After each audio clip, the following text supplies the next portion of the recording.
Hello and Assalamu alaikum guys.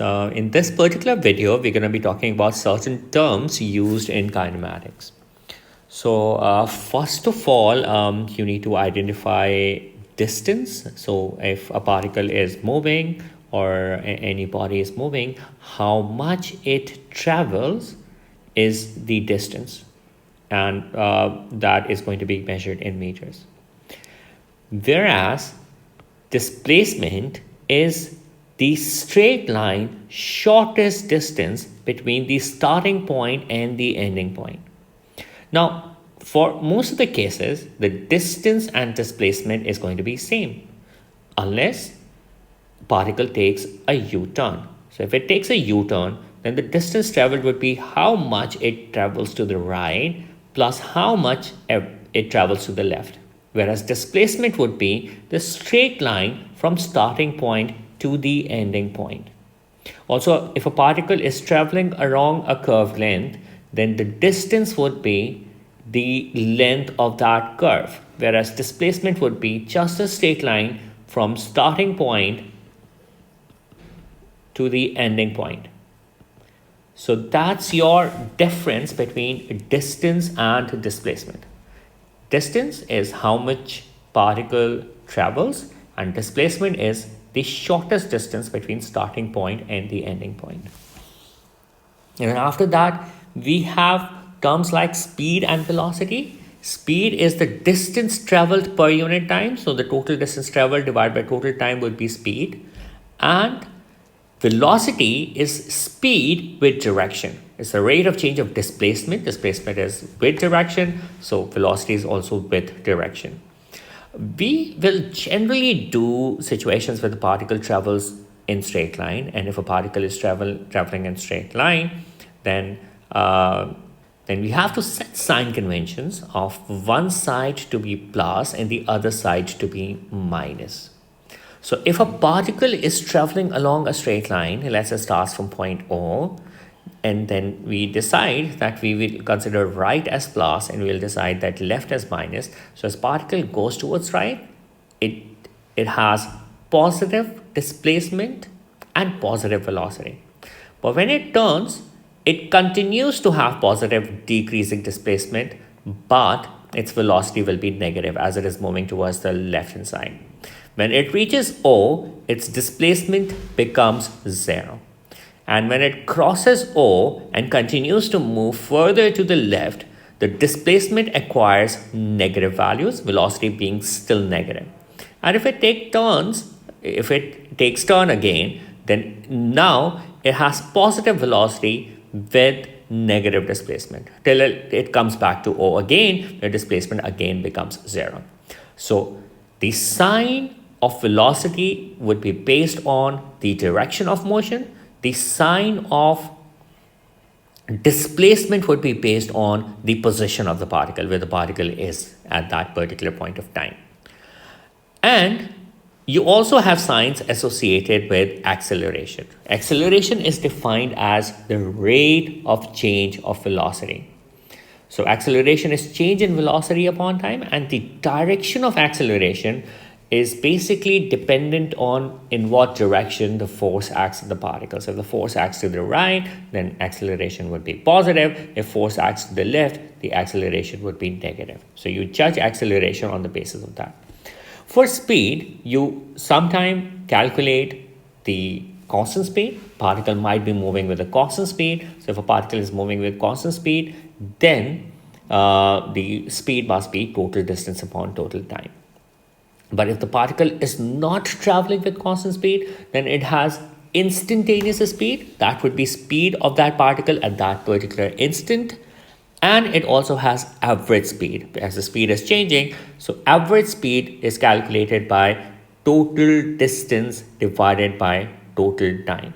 If you have to calculate average velocity, then it would be total displacement divided by total time, and you would be able to get the average velocity as well. Now, just have a look at some of the MCQs over here. Like, for instance, the question says, the driver takes a total of 2 hours to make a journey of 75 kilometers. She has a coffee break of half an hour and spends quarter an hour stationary in a traffic jam. At what average speed must she travel during the rest of the time if she wants to complete the journey in 2 hours? So that means she has to cover 75 kilometers. That's the distance. And she has to cover that distance in the time that would be 2 minus 0.5 for a coffee break and minus 0.25 for the traffic jam. So this comes out to be 1.25 hours. So she has to travel 75 kilometers in 1.25 hours, considering the fact that she's for a coffee break 0.5 hours and stationary in the traffic for 0.25 hours. So the remaining time would be 1.25 hours to cover 75 kilometers. So the average speed for that would be 75 divided by 1.25, which comes out to be 60 kilometers per hour. So that would be the average speed for the journey. Moving on, there's another question that uses the concept of the average speed. A car takes 1 hour to travel 100 kilometers along the main road. So 100 kilometers, 1 hour. And then half an hour to travel another 20 kilometers along a side road. What is the average speed? So the car travels total of 120 kilometers in a time of 1 and 0.5 hours. So the average speed is going to be 120 divided by 1.5. And that comes out to be 80 kilometers per hour. Hence, the answer is going to be C in this case. We use ticker tape timer in labs to determine speeds, distance, and accelerations. So a ticker tape timer has a vibrating pen. The moving body would have a strip of paper attached to it, which runs under the vibrating pen. The vibrating pen puts dots at regular intervals of time, and you must be having the time period of that. So with those time period, you can find out the time between two dots, you can measure the distance, and you can also find out speed. You can find out speed at 2 points, and you can use that to calculate the acceleration as well. You just have to make sure that if you have total 10 dots from initial to the ending point, so you wouldn't count as 10 dots, you'd count it as 9 dots, because it starts with the first dot, so you wouldn't take the time interval of the first dot. That is what you have to do. Acceleration we've already identified as the change in velocity upon time taken. It's a vector quantity measured in meters per second square. Now, let's have a look at some of the MCQs here. What must change when the body is accelerating? Since acceleration is change in velocity upon time, so velocity must change for the body to accelerate. Which defines acceleration. So it will be change in velocity upon time taken. This is like merely checking your understanding of the definition of acceleration. What is quantity X? Change in velocity upon time must be acceleration. So it's like a very similar question to the previous one. Then it says a car is brought to rest in 5 seconds from a speed of 10. What is the average deceleration? So change in velocity would be 0 minus 10, and time would be 5. So that's coming out to be minus 2. The acceleration comes out to be negative. So the deceleration comes out to be 2 meters per second square. So we have to find acceleration when in 10 seconds, the velocity changes from 5 to 12. So if it changes from 5 to 12, so it'll be 12 minus 5. And that happens in 10 seconds, so divide by 10. 7 upon 10, that simplifies to 0.7 meters per second square. Now let's have a look at one of the structured question. It says state the difference between speed and velocity. So speed is a scalar quantity.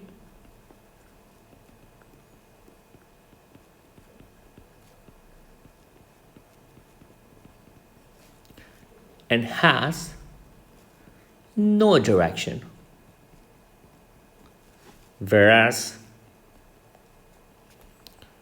velocity is a vector quantity and it has, of course, direction. Then it says the ball, a cricket ball of mass 0.15 kg, hits the bat with a speed of 25 and rebounds with a speed of 22 in the opposite direction. The contact time was 0.0013 seconds. The change in velocity. Now, this is pretty interesting. Ball was traveling in one direction with the speed of 25, then rebounded with 22.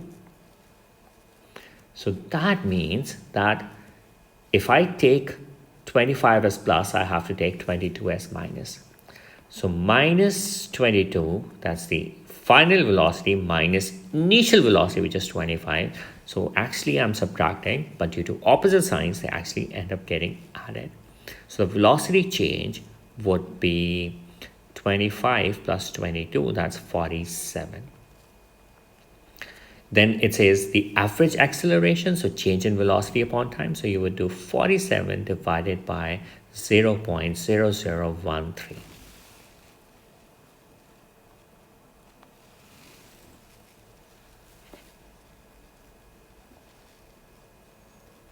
This is coming out to be 3.6 times 10 to the power 4 meters per second square. Now, in another question says a ball rolls down a slope as shown in figure. The meter rule shows the position of the ball at different times. So this is 0 seconds, 1 second, 2 seconds, and 3 seconds. How figure 1.1 shows that the ball is accelerating? Because it's showing points at regular intervals and it's traveling more distance in 1 second afterwards. So that means that more distance traveled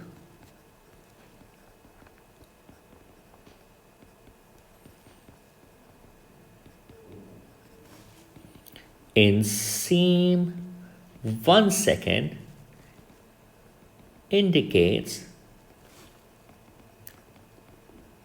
increasing speed, and hence accelerating.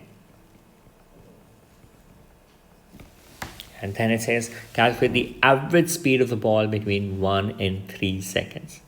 So if you look at the ball between 1 and 3 seconds, it travels from 20 centimeter mark to 100 centimeter mark.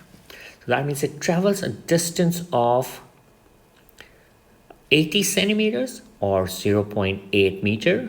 And it does that because it was from 1 to 3 seconds. So 3 minus 1, that happens in 2 seconds. So divided by 2, and that gives me an average speed of 0.4 meters per second. So guys, this is pretty much it for this. In our next video, we will be talking about graphs of kinematics, which is related to the same topic, but in that topic we will focus more towards the graphs of kinematics. If you found this video helpful, I would request you to like the video and also subscribe to my channel.